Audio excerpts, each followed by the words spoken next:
बड़ा सुंदर स्वरूप बनाए के आई।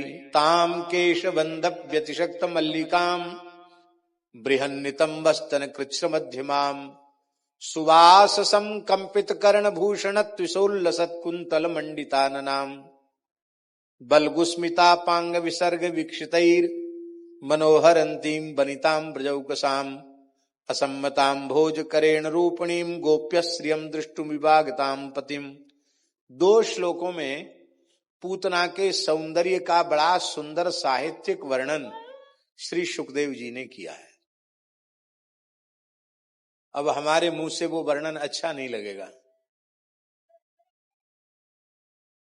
लेकिन एक प्रश्न जरूर है कि परमहंस चक्र चूड़ामणि श्री सुखदेव जी को इतना नखशिख वर्णन करने की क्या जरूरत थी? बृहन नितंबस्तन कृच्छ मध्यमाम, ये सब कहने की क्या जरूरत पड़ गई थी? इतना ही कह देते, बहुत सुंदर रूप बना के आई, पर्याप्त था। पर इतना नखशिख वर्णन क्यों किया? दास को ऐसा लगता है कि श्री सुखदेव जी उसके सौभाग्य पर रीझ गए।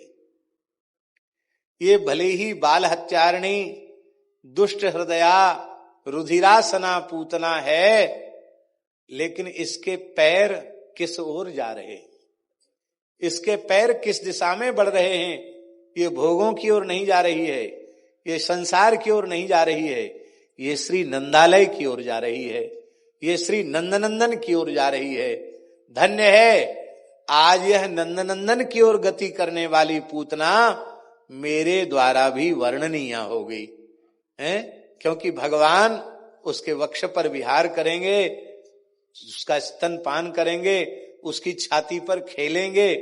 इसलिए मानो श्री सुखदेव जी महाराज ने उसको उसका साहित्यिक वर्णन किया। ये हंसती हुई सी, इछलाती हुई सी, नाचती हुई सी चल रही थी। मनोहरंतीम बनिताम ब्रजौकसाम। आश्चर्य की बात है, ब्रज गोपियों के मन को भी हर रही थी और गोप गणों के ब्रजवासियों के मन का भी हरण कर रही थी।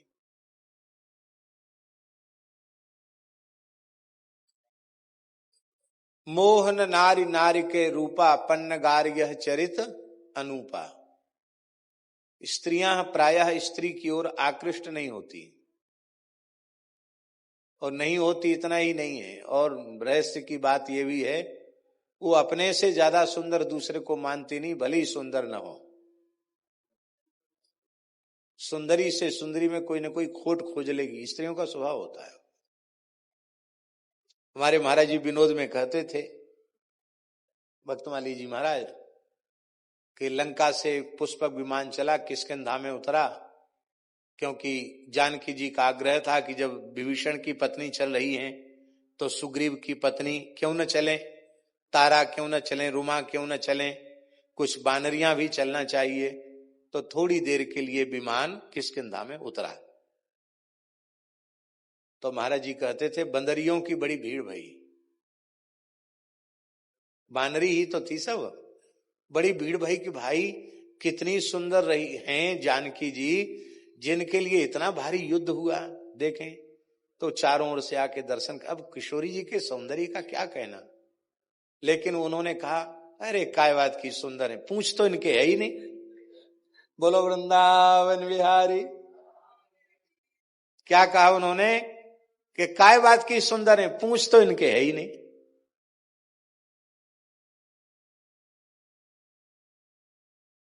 पर यहां आश्चर्य की बात है, मनोहरंतीम बनिताम और ब्रजौकसाम मनोहरंतीम, ब्रजवासी और गोप गोपी सबके मन को हर रही थी वो। उसका कारण यह है कि ब्रजवासी उसे सामान्य स्त्री के रूप में देखे ही नहीं रहे, उसे सामान्य स्त्री के रूप में ब्रजवासी नहीं देख रहे हैं।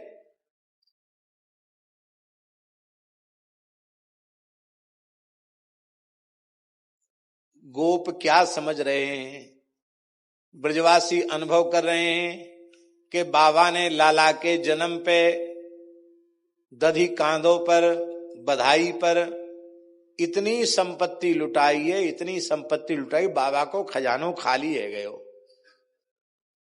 ब्रज में कहें नंद कछु इतनो जो दियो, यह देख कुबेरो की मति बौरी, देखत ब्रज ही लुटाए दियो, न बची बछिया छछिया न पिछोरी। बहुत प्रसिद्ध पंक्ति है किसी कवि की, न बची बछिया छछिया न पिछोरी। तो बाबा ने लाला के जन्म पे अपनो सर्वस्व लुटाए दियो है। तो ऐसो लगे कि लक्ष्मी मैया बाबा के खजाने भरवे के काज आई है।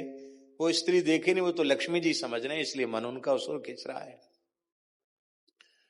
और गोपी क्या समझ रही है, बड़ी विचित्र बात है। गोपी क्या समझ रही है, इसलिए उनका मन आकृष्ट हो रहा है।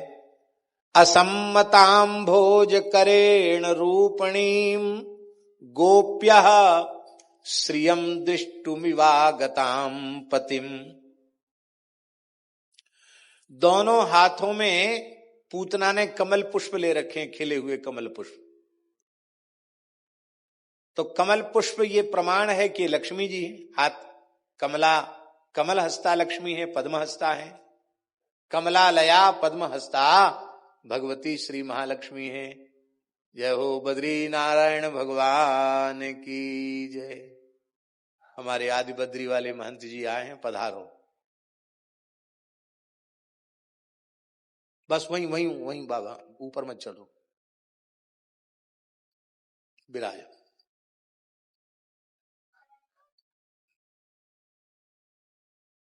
उधर जाओ बाबा, बाबा और आगे जाओ, और आगे जाओ। तो राम जी क्या कह रहे थे? हाँ, गोपियों ने देखा कि या ने अपने दो हाथों में कमल पुष्प ले रखे हैं, ये लक्ष्मी जी है। तो कमल पुष्प की, नागिया जी कमल पुष्प की उपमा दे रहे हैं। असम्मताम भोज करेण रूपणीम, ये कमल नहीं है, ये दो स्वर्ण प्रदीप हैं, दीपक हैं। ये दीपक लेकर खोज रही है, ये लक्ष्मी जी है। और ये कमल नहीं है, ये हाथ में स्वर्ण प्रदीप हैं। क्या खोज रही है? बोले या लाला के सौंदर्य को देख के ऐसो लगे कि ये सामान्य बालक नहीं है, ये तो साक्षात वैकुंठनाथ नारायण है। नारायण ही तो एक सुंदर है सके, गोपी सोच रही है। अब नारायण तो नंद को लाला बन गयो, अब बिचारी लक्ष्मी मैया अकेली बैकुंठ में कहा करे मक्खी मारे का। तो अपने पति को अन्वेषण कर रही है, दो ही हाथन में कमल पुष्प लेके अपने पति खोज रही है, कहां है हमारो पति? चली जा, चली जा, नंद महल में चली जा, तो ये अपने पति के दर्शन है जाएंगे, और दर्शन करके तू निहाल है जाएगी। ऐसे दर्शन वैकुंठ में नहीं है, शिशु रूप में नारायण के दर्शन कहां होंगे? तो ये विशेष बात है। आपकी दृष्टि आपके अंतःकरण को प्रकट करती है।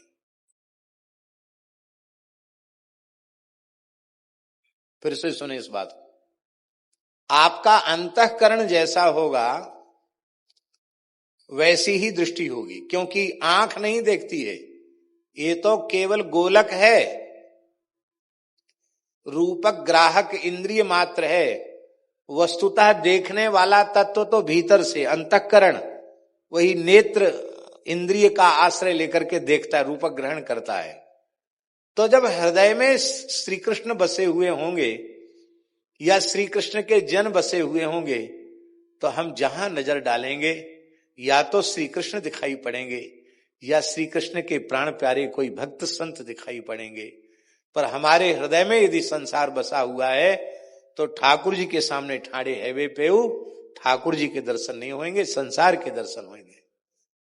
तो ब्रजवासी कितने गुणातीत भगवत प्रेमी हैं कि उनकी दृष्टि में भगवान के अतिरिक्त कोई दूसरी वस्तु है ही नहीं। पूतना जैसी स्त्री को, स्वैरिणी को देख करके और वे अनुभव कर रहे हैं कि ये लक्ष्मी जी है, ये है भगवनमयी दृष्टि। भीतर उसने प्रवेश किया बिना रोक टोक के, और बाल कृष्ण प्रभु ने विबुध्यताम बालक मारिकाग्रहम चराचरात्मा सनिमीलिते क्षणः अनंतमारोपयदंक मंतकम यथोरगम सुप्तम बुद्धिरज्जुधीः ताम बालक मारिकागृहम इति बुबुध्य। भगवान से कुछ छिपा हुआ नहीं है। भगवान ने समझ लिया ये मारिका ग्रह है, ये मारवे के लिए आई है, बाल हत्यारिणी है। ऐसा जानकर श्री कृष्ण ने, बालकृष्ण प्रभु ने अपने नेत्र बंद कर लिए। अब यहां एक विशेष बात है। भगवान श्री कृष्ण का विशेषण है चराचरात्मा निमीलिते क्षण आस। क्या है? चराचरात्मा। चराचरात्मा में विशिष्टाद्वैत का ही स्मरण, चिद चिद विशिष्ट ब्रह्म का स्मरण कर रहे हैं सुखदेव जी। चर माने चेतन जीव और अचर माने अचेतन प्रकृति, उससे विशिष्ट जो श्री कृष्ण है, उन्होंने नेत्र बंद कर लिए। हमारे वैष्णव दर्शन में भगवान को शरीरी कहा गया और जीव और प्रकृति को भगवान का शरीर कहा गया। भगवान को नियामक कहा गया, जीव और प्रकृति को भगवान के द्वारा नियाम में कहा गया।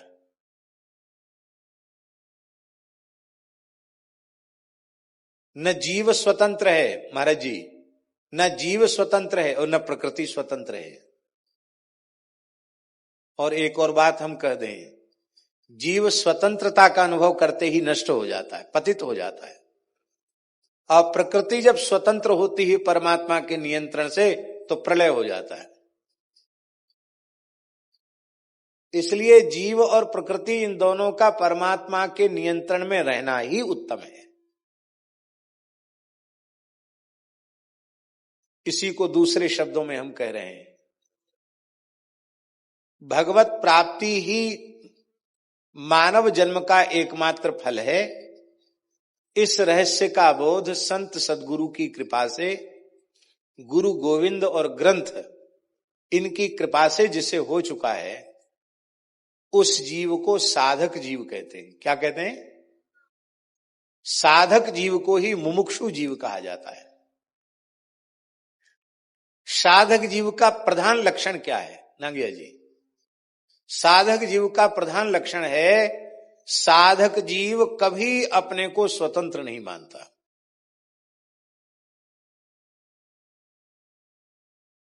और इसी बात को परम पूज्य श्री पंडित जी महाराज, पूज्य पंडित श्री गया प्रसाद जी महाराज, इसी बात को बहुत अच्छे भाव से कहते थे। पंडित जी के वाक्य हैं,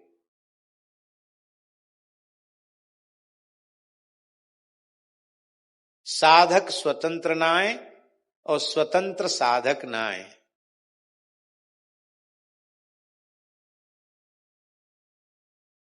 महाराज जी कितना अद्भुत वाक्य। स्वतंत्र साधक नहीं और साधक स्वतंत्र नहीं। जो निरंतर भगवत भागवत पारतंत्र का अनुभव करे, उसी का नाम साधक है। और महाप्रभु जी कह रहे हैं, जो स्वयं नित्य गोलोक बिहारी द्विभुज मुरली मनोहर श्री कृष्ण हैं, वे कहते गोपी भरतु पद कमलयोर दास दासानुदासा। तो दास परतंत्र होता है कि स्वतंत्र होता है? भगवत पारतंत्र और भागवत पारतंत्र। भगवत पारतंत्र तब दृढ़ होता है जब प्रकट में हम भागवत पारतंत्र को हृदय से अंगीकृत कर लेते हैं। महाराज जी, भगवान सर्वगत सर्वरूप सर्वमय हैं, पर माया के पर्दे में छिपे हुए हैं, दिखाई नहीं पड़ रहे हैं। पर संत सद्गुरु भगवान प्रत्यक्ष उनका दर्शन हो रहा है। पहले इनके अधीनता को तो हम स्वीकार करें। इनकी अधीनता स्वीकार करने पर, भागवत पारतंत्र अंगीकार करने पर, भगवत पारतंत्र अपने आप स्वीकृत हो जाता है। जो प्रकट में संत सद्गुरु के अधीन नहीं है, स्वतंत्र विचार के हैं, वो भगवत पारतंत्र में भी नहीं रह सकते। भगवत पारतंत्र में वही रह पावेंगे जो प्रकट रूप में संत सदगुरु के हम अधीन हैं। और महाराज जी आप कहेंगे तो जो गुरु जी रहेंगे तब तक हम परतंत्र हैं, और गुरु जी का निकुंज गमन हो गया तो बोले अब तो कोई हमारे सिर पे है ही नहीं, अब तो हम जो चाहें सो करें। तो पतन नहीं होगा क्या? अवश्य पतन होगा। हमारे यहां साधुओं में कहावत है कि गुरु गुरु और संत परम गुरु। क्या कहावत है? गुरु गुरु और संत परम गुरु। परम गुरु माने दादा गुरु। बोले गुरुजी तो गुरुजी हैं, संत दादा गुरु हैं। क्यों? गुरुजी के जो गुरुदेव हैं वो भी तो संत स्वरूप में ही हैं। और हरिराम व्यास जी की साखी है, आदि मध्य अरु अंत में यह रसिकन की रीति, संत सवे गुरुदेव है व्यास ही यह परती। अब महाराज जी इस सिद्धांत को कोई हृदय से स्वीकार कर ले तो क्या कभी गुरु जी का वियोग होगा? जब ये भाव दृढ़ हो जाएगा कि संत सवे गुरुदेव हैं व्यास ही यह परतीत, गुरुजी से एक बात सीखने को मिलती है और संतों से तो पता नहीं क्या क्या नहीं सीखने को मिलता है। जो कुछ सीखने को मिलता है वो संतों से ही सीखने को मिलता है। इसलिए प्राचीन परंपरा हमारे संतों की ऐसी थी कि गुरु महाराज कुछ दिन अपनी शरण में रखकर, सेवा में रखकर, भजन साधन में, सिद्धांत में पुष्ट करके फिर उसको आज्ञा देते थे कि जाओ चारों खूट घूम के आओ। ये घूमने की आज्ञा क्यों? ये घूमने की आज्ञा इसलिए, चार खूट घूमने की आज्ञा इसलिए थी कि वो विचरण करेगा, न जाने कितने संतों का, कितने महापुरुषों का दर्शन करेगा। तो वो पढ़ाई हमारे पास की तो जो होनी थी सो तो हो गई, सिद्धांत की, संप्रदाय की पढ़ाई। लेकिन साधुता की जो पढ़ाई है वो एक जगह संभव नहीं है। वो भेष भगवान के चरणों में जाएगा तभी उसको साधुता की पढ़ाई पता चलेगी। इसलिए हमारे यहां जो ऐसे संत हैं उनको देशकाली संत कहा जाता था। क्या कहा जाता था? देशकाली। बिना भ्रमण के देश काल का अनुभव नहीं होता। श्री रामानंद संप्रदाय में विशेष रूप में हिमालय से लेकर कन्याकुमारी तक रामानंदी साधु जहां बैठा है वहां भले ही टीन टप्पर न हो, टूटा फूटा झोपड़ा हो, पर आने वाले को रोटी जरूर मिलेगी। साधु को रोटी जरूर। कारण, उसका कारण यही है कि प्रायः संप्रदाय में परंपरा रही है भ्रमण की, विचरण की। और जब उनको पता चलता कि 2 दिन भूखे प्यासे बीत गए तब कोई साधु का स्थान मिला और फिर वहां हमको समय से प्रसाद नहीं मिला, अथवा कोतवाल ने या महंत ने उपेक्षा कर दी, दंडोत कर रहे तो दंडोत ही नहीं ले रहे हो महंत, आसमान में ताक रहे हो महंत हैं, और कुठारी ने गए बाबा यहां कुछ नहीं है जाओ, कोतवाल ने गए यहां आसन रखने की जगह नहीं है जाओ। अब कोई 2 दिन से चला हुआ हो और भूखा प्यासा हो और उसको इस प्रकार से आहार तो मिले नहीं, तिरस्कार ऊपर से मिले, तो उसको अनुभव होगा कि नहीं होगा? चला तो जाएगा, झगड़ा करने तो आया नहीं, लेकिन जब सौभाग्य से वह किसी स्थान पर बैठेगा तब उसे अनुभव होगा। हम भी 2 दिन 3 दिन के थके थे, कोई भी साधु पता नहीं कैसे आया, कहां से आया है। तो अपनी पीड़ा का विचार करके उस आगंतुक अभ्यागत साधु की पीड़ा का अनुभव करेगा, और अनुभव करेगा तो आओ महाराज आओ, आसन रखो महाराज, आओ प्रसाद पाओ।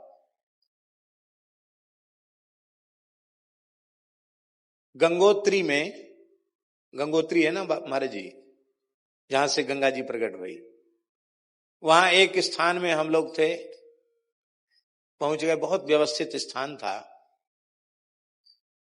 तो वहां कहा महाराज सब जितना चाहो सब आप लोगों के लिए ही है। तो महात्मा ठहरे, एक एक कमरा में एक एक बाबा जी रुक गए, कहीं लंगोटी सूख रही, कहीं चला सूख रहा, साधु ऐसे होते हैं, थोड़ा विस्तार कर लेते हैं जहां बैठते हैं।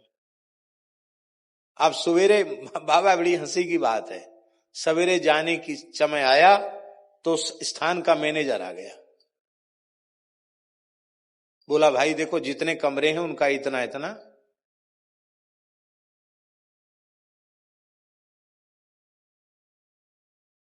इतना रुपया है एक रात रुकने का कमरे में। फिर आप लोगों ने गद्दा लिया, कंबल लिया, उसका अलग है।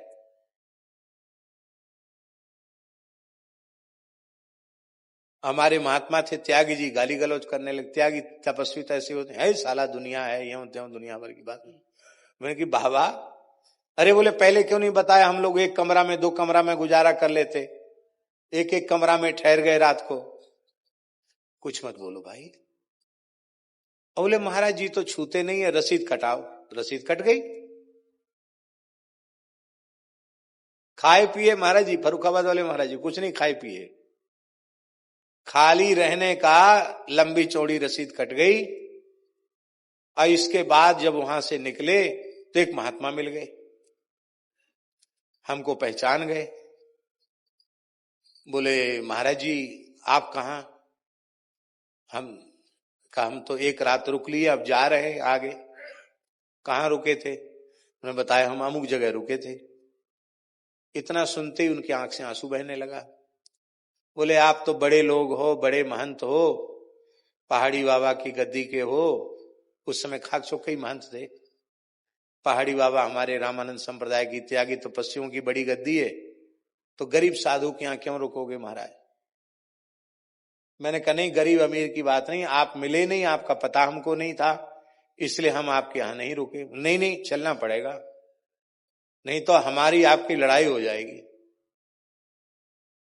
और टैक्सी वाला जरूर कहे चलो जल्दी चलो जल्दी चलो, उनके मैंने के यहां तो चलेंगे। वहां गए, सबको बढ़िया काढ़ा, जल्दी थी हम लोगों को, गरम गरम हलवा, श्याम भोगी, और इस मारा टीन पड़ा था, केवल टीन, कुछ नहीं, एक ईंट नहीं लगी थी, खाली टीन टप्पर पड़ा था। महात्मा ने सबको हलवा खिलाया और सबको बढ़िया काढ़ा पिलाया, और परोठा और अचार बना के, और अचार साथ में रख दे। बोले बाबा बीच में कहीं भूख लगी तो ये खाना। हम कुछ सेवा करने लगे तो बहुत दुखी हो गए, बोले हम इसलिए थोड़ी आपको बुलाए। नहीं भाई यहां आ गए साधु संत, कुछ ना कुछ सेवा होती रहेगी, हमारा भी एक अंश लग जाएगा। यहां तो जितना दे दो उतना ही अच्छा है। फिर भी सबकी भेंट विदाई किया, किसी को गमछा, किसी को चादर, किसी को कपड़ा, जैसा बेचारे गरीब साधु के पास था सबको दिया। तो मैंने संतों से कहा कि देखो वो बड़े मठधारी थे और ये अपने भोले भाले अकिंचन संत। भैया ईंट पत्थर से शोभा नहीं है, साधु की जूठन गिरे इसी से शोभा है।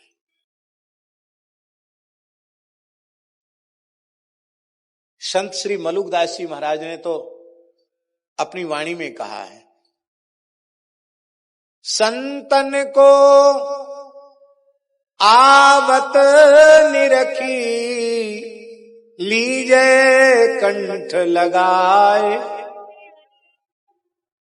संतन को आवत निरखी, लीजे कंठ लगाए। हित करि भोजन दीजिए, सादर शीस नवा। दाल भात की भगति है, बातन की नाही। खाली कथा प्रवचन करो, साधु को खिलाओ नहीं, बोले बेकार है कथा प्रवचन। दाल भात की भगति है, बातन की नाही।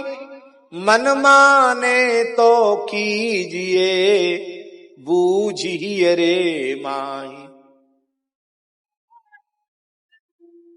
हाथ जोर खड़े हूजिए, हाथ जोरी खड़े हूजिए। जब साधु आवे, शीस काट दीजे बेखटका। जब हरि जस गावे, शीस काट दीजे बेखटका जब हरि जस गावे, भोजन आदर भावते ले आगे धरिए, जो परमेश्वर चाहिए तो जीवत मरिए। यदि इसी जन्म में भगवत प्राप्ति करनी है तो संतों के सामने अपने आप को मिटा दो, जीते जी मर जाओ। जो परमेश्वर चाहिए तो जीवत मरिए। तीन लोक में सार है टुकड़ा अरूपानी, कह मलूक ते तरी गए जिन यह मति ठानी। वे भव सागर से पार उतर गए जिन्होंने यह बुद्धि स्वीकार कर ली। तो संतों में गुरु भाव जब हमारा हो जाएगा तो हमें गुरु तत्व से कभी वियोग नहीं होगा। भागवत पारतंत्र ही भगवत पारतंत्र का द्योतक है। आहा, ऐसे ही संसार में नागिया जी संतान उत्तम कौन होगी, पुत्र हो अथवा पुत्री, जो माता पिता के पारतंत्र का अनुभव करे, माता पिता की आज्ञा में चले, वो सत्पुत्र होगा। माता पिता की आज्ञा में चले वो सत्पुत्री होगी, और जो माता पिता के अनुशासन में न रहो वो तो स्वेच्छाचारी हो जाएगा। ये चराचरात्मा सन्मीलिते क्षण, चेतन जीव अचेतन प्रकृति जिन श्री कृष्ण का शरीर है, ऐसे चिद चिद विशिष्ट जो श्री कृष्ण परमात्मा हैं, उन्होंने अपने नेत्रों को बंद कर लिया। क्यों बंद किया? इसके ऊपर बहुत से भाव संतों ने दिए हुए हैं। उन भावों की कोई गिनती नहीं है, 20 तरह के भाव हैं। श्रीमद् वल्लभाचार्य जी ने सुबोधनी जी में एक मुख्य भाव दिया है। वे कहते हैं कि श्री कृष्ण परब्रह्म परमात्मा है और पूतना मूर्तिमती अविद्या है। ब्रह्म के समक्ष अविद्या टिक नहीं सकती, तो श्री कृष्ण से नजर मिलते ही वो टिक ही नहीं पाएगी, भाग जाएगी। तो पूतना उद्धार लीला कैसे होगी? पूतना उद्धार लीला बने या के लिए ठाकुर जी को आंख बंद करनी पड़ेगी।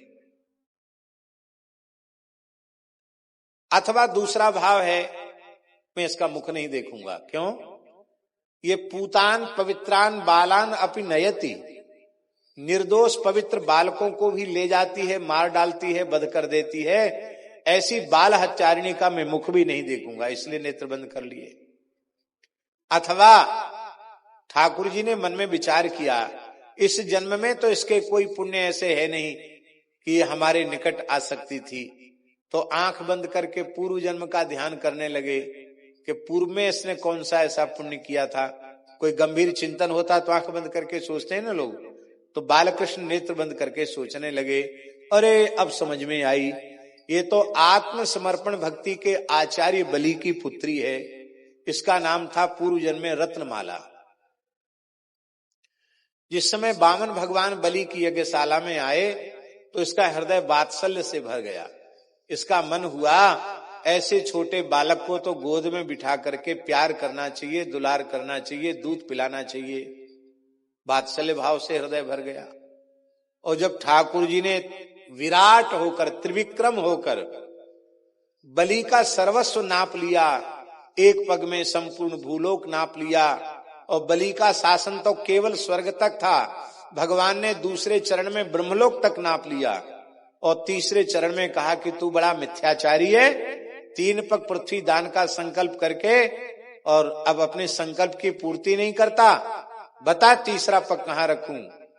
तब बलि ने कहा, महाराज 2 में आपने धन को नापा, तीसरे में धनी को नाप लो, पदम तृतीयम कुरु शीर्ष में निजम, आप अपनी तीसरी डग मेरे मस्तक पर विराजमान करो। तो भगवान ने मस्तक पर विराजमान कर दिया। अरे ये छलिया विष्णु है, मेरे पिता का सर्वस्व छीन लिया। इस बात से वो इतनी क्रोध में भर गई रत्नमाला कि तुरंत उसके मन में दूषित भाव आ गया। उसने कहा, ऐसे बालक को दूध नहीं पिलाना चाहिए, ऐसा बालक तो पकड़ में आ जाए तो दूध के बदले जहर पिलाए के मार देना चाहिए।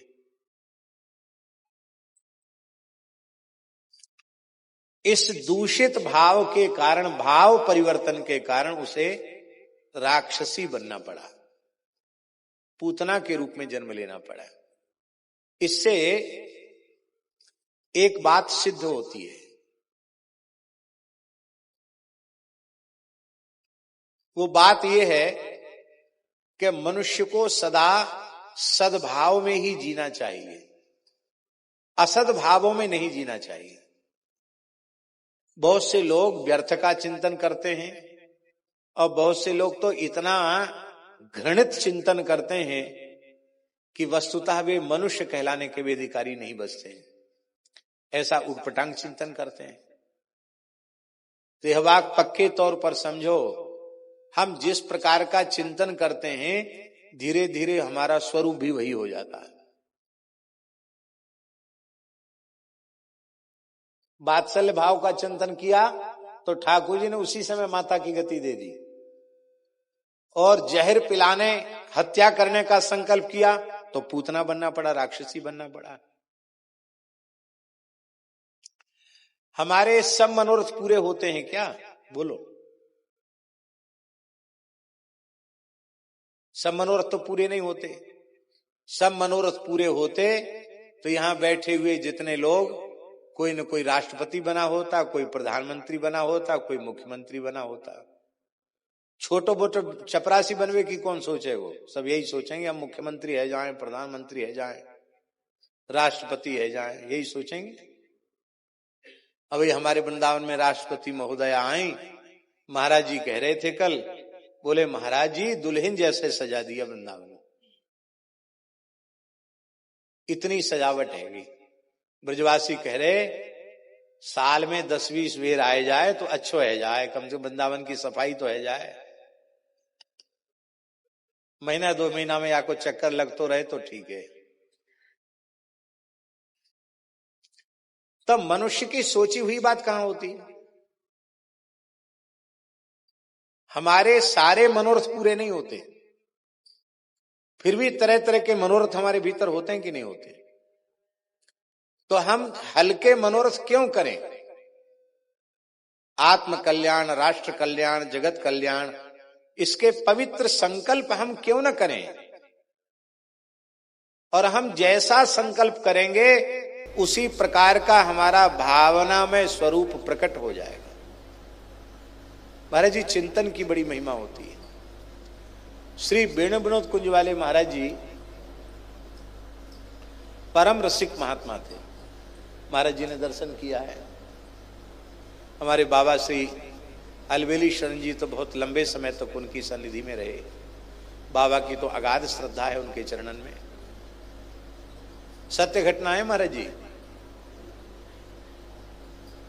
चोली गांव है, वहां गौरी सोमनाथ मंदिर है, वहां कीर्तन हो रहा था। कीर्तन में वेणु विनोद कुंज वाले महाराज जी को भावावेश हो गया और वे मूर्छित होकर गिर गए, बेहोश होकर गिर गए। कीर्तन में महामंत्र का कीर्तन हो रहा था और उस समय एक बड़े सिद्ध संत थे नागेश्वर बाबा, यही नाम था ना हमारे, उनका नाम नागेश्वर दास जी था पर सब नागेश्वर बाबा बोलते थे। तो महाराज जी को चोट न लग जाए तो उन्होंने उठाया। वो बड़े त्याग वैराग्य में उस समय थे, माने स्त्री शरीर को छूते नहीं थे, स्त्री शरीर की छाया से बचते थे। और उन्होंने, महाराज जी मुखिया जी सत्य घटना है, जैसे ही महाराज के शरीर को छुआ तो उनको लगा कि हम किसी स्त्री का स्पर्श कर रहे हैं। तो वो चौंके कि अरे, तब उन्होंने क्या देखा, केसर के समान वर्ण है और एक 16 वर्ष की किशोरी, नक्सिक श्रृंगार युक्त किशोरी पौड़ी हुई है। उन्होंने ऐसे छुआ चौंक गए। सत्य घटना है ना महाराज जी। बाद में ये पता चला कि महाराज जी अपने सिद्ध सहचरी स्वरूप में थे उस समय, और उन संत को उस झांकी की अनुभूति हो गई।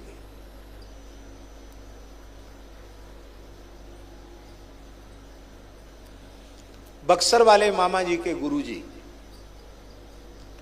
परम पूज्य श्री नारायण दास जी भक्तमाली जी के गुरु जी महर्षि श्री खाकी बाबा सरकार उच्च कोटि के महात्मा थे, महान योगी, महान सिद्ध भगवत प्राप्त जीवन मुक्त संत थे। आप इसी से समझ लीजिए, महामना पंडित श्री मदन मोहन मालवीय जी ने काशी हिंदू विश्वविद्यालय की 5 ईंट खाकी बाबा के हाथ से रखवाई थी। शिलान्यास में बाबा को ले गए थे पंडित मदन मोहन मालवीय जी, बोले आपके हाथ से शिलान्यास होगा। तो बाबा तो अवधूत जैसे रहते थे, तो कहते ए मलविया, मालवीय जी को ए मलविया ऐसे बोलते थे, रे कह के तू करके ये कह के बोलते। तो मालवीय जी की तो प्रतिष्ठा बहुत बड़ी थी। तो काशी के बड़े बड़े पंडित कहने लगे, महाराज किस पागल को पकड़ लाए, भरी सभा में आपको मलविया बोलता है। तो मालवीय जी ने अपने कानों पर हाथ रख लिया और कहा, ये साक्षात हनुमान जी हैं, ये साक्षात हनुमान जी। पर खाकी बाबा सरकार भी ऐसे ही थे। वो इतने तीव्र वैराग्य में थे कि मनुष्य के ही शरीर से स्पर्श नहीं करते थे, स्त्री शरीर का स्पर्श तो बहुत दूर रहा। भीड़ भाड़ में नहीं जाते बाबा, नारी देह के स्पर्श से बचते। बहुत कठोर वैराग्य था बाबा का। उनके एक मित्र थे, प्रेमी महात्मा थे, वो रसिक संत थे। तो कामद कुंज की बात है, रूपकला कुंज की बात, कामद कुंज। श्री अयोध्या जी में महाराज जी के स्थान है रसकों का कामद कुंज। तो कामद कुंज वाले महाराज जी परम रसिक, परम सिद्ध संत थे। उनके पास वो संत खाकी बाबा को ले गए। उनके यहाँ युगल नाम प्रकट होता रहता, श्री सीताराम, श्री सीताराम, श्री सीताराम, हमेशा वहां प्रकट होता रहता। कोई नाम का वातावरण चारों ओर व्याप्त रहता था। आप वहां गए खाकी बाबा, तो उनको बहुत अच्छा लगा, वहां जाने लगे। एक दिन की बात है, श्री लक्ष्मण शरण जी नाम था उनका, क्या नाम था, कामद कुंज वाले महाराज जी, नाम में भ्रम हो रहा है। तो महाराज लेटे थे, वृद्ध शरीर था, लगभग 100 वर्ष की आयु थी, इकहरा शरीर था, गौर वर्ण था, वृद्ध शरीर था। तो लेटे थे कामद कुंज वाले महाराज जी। तो खाकी बाबा के मन में आया कि मैं थोड़ी चरण सेवा करूं, सिद्ध संत हैं। तो बाबा उठे, किसी को छूते नहीं थे, पर उन्होंने कामद कुंज वाले महाराज जी के चरण दबाना आरंभ किया। तो जैसी चरण छुआ तो उनको लगा कि ये तो किसी स्त्री का स्पर्श है। तो आंख बंद करके नाम जप कर रहे थे और दबा रहे थे, स्त्री का स्पर्श, तो हाथ हट गए उनके तुरंत। तो नेत्र खुले तो उन्होंने क्या देखा कि 16 वर्ष की किशोरी नक्सिक श्रृंगार करके पौड़ी हुई है। महाराज जी का स्वरूप गायब और वहां एक सहचरी पौड़ी हुई है। इस स्वरूप का दर्शन हो गया, और दर्शन हो गया तो हक्के बक्के रह गए कि बाबा कहाँ चले गए, ये सुंदरी देवी यहाँ कहाँ से आ गई। तब महाराज उसी सहचरी स्वरूप में उठे कामद कुंज वाले महाराज जी, और उनका हाथ ऐसे पकड़ा। जैसे ही हाथ पकड़ा तो महाराज खाकी बाबा सरकार का भी वही स्वरूप हो गया। और महाराज जी जब स्वरूप हो गया तब बड़े प्रेम से कामद कुंज वाले महाराज जी ने कहा, प्रिया अली तुम्हारा निस्वरूप यही है। क्या कहा? प्रिया अली तुम्हारो निस्वरूप यही है। तो मधुर भाव की उपासना का नाम खाकी बाबा सरकार का प्रिया अली था।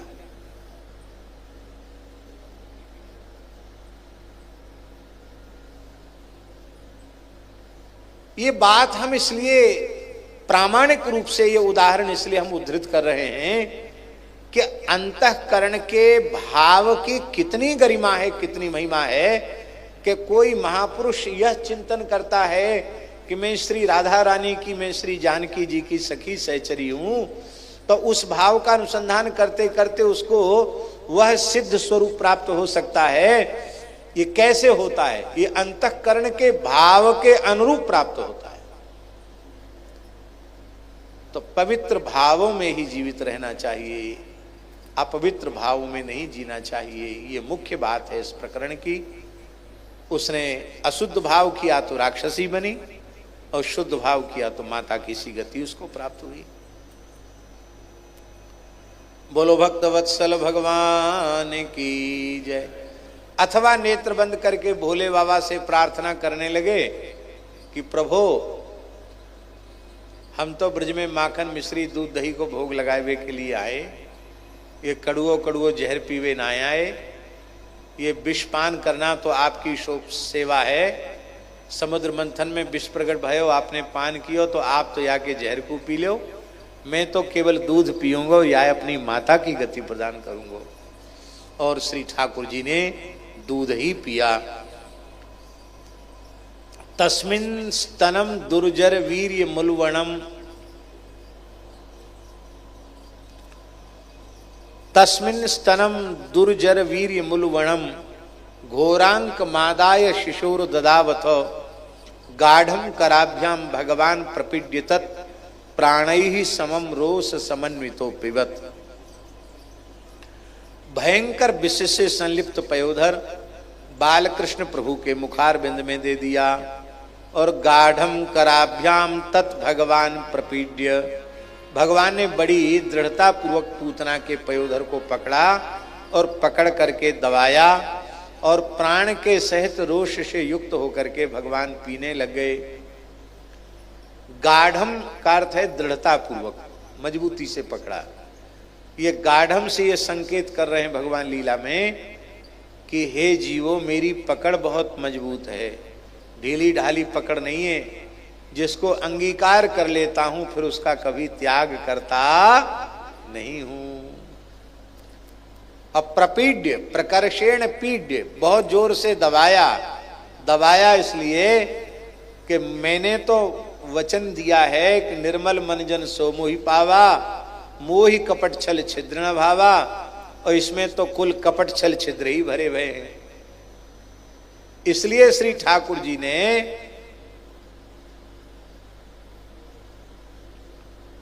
इसकी छाती को दबाया। इसके भीतर की जितनी मलिनता है, अविद्या की गांठ है, सब निकल जाए, निर्मल है जाए, और हमारे नित्य धाम के अधिकारिणी बने। एक और विशेष बात है, कही देते मन में आई है तो, भगवान ने नेत्र बंद नहीं किए, भगवान के नेत्र अपने आप बंद हो गए। क्यों बंद हो गए? नेत्र कौन है भगवान के? सूर्य। चक्षोहो सूर्यो अजायत, सूर्य नेत्र हैं। और जब जीव की सदगति होती है महाराज जी, तो सूर्य मंडल का भेदन करके जाता है। तो सूर्य भगवान इतने रुष्ट है गए कि हमारे जमाई राजा को मारवे के लिए आई है, यमुना जी से ब्याह करेंगे, सूर्य पुत्र यमुना जी का पानी ग्रहण करेंगे, और ये जहर पिला के मारने आई है। इसलिए भले ही श्री कृष्ण अपनी करुणा के कारण इसको सदगति दे दें, पर मैं अपना मार्ग बंद कर दूंगा, इसको सूर्य मार्ग से सदगति नहीं प्राप्त होने दूंगा। रोष के कारण सूर्य ने द्वार बंद कर लिए। आंख पलक गिर गई, मैंने द्वार बंद हो गए, अब कहां से जाएगी? तो भगवान ने मन से पूछा, चंद्रमा मनसो जाता, मन से पूछा कि भाई तुम अपने मार्ग से इसको भेज दो उत्तम लोकों में। चंद्रमा बोला हमारा मार्ग बहुत उत्तम नहीं है, हमारे मार्ग से जाने वाला फिर लौट के आता है।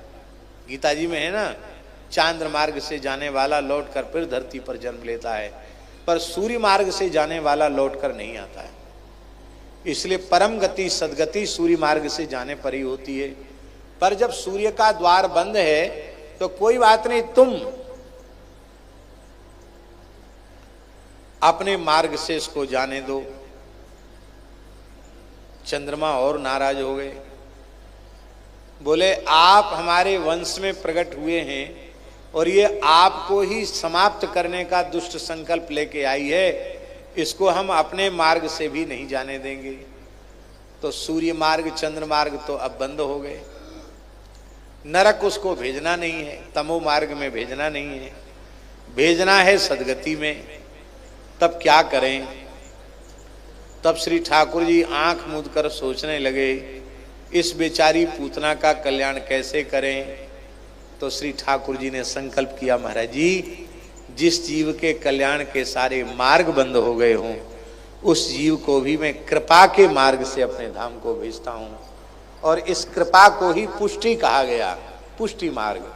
इसी कृपा को ही पुष्टि कहा गया, माने पोषणस्तदनुग्रह। जिस जीव के कल्याण के सारे मार्ग बंद हो गए हों, उस जीव का कल्याण भी भगवत शरणागति से, भगवत कृपा से हो जाता है। एक कृपा की बहुत भारी विशेषता है।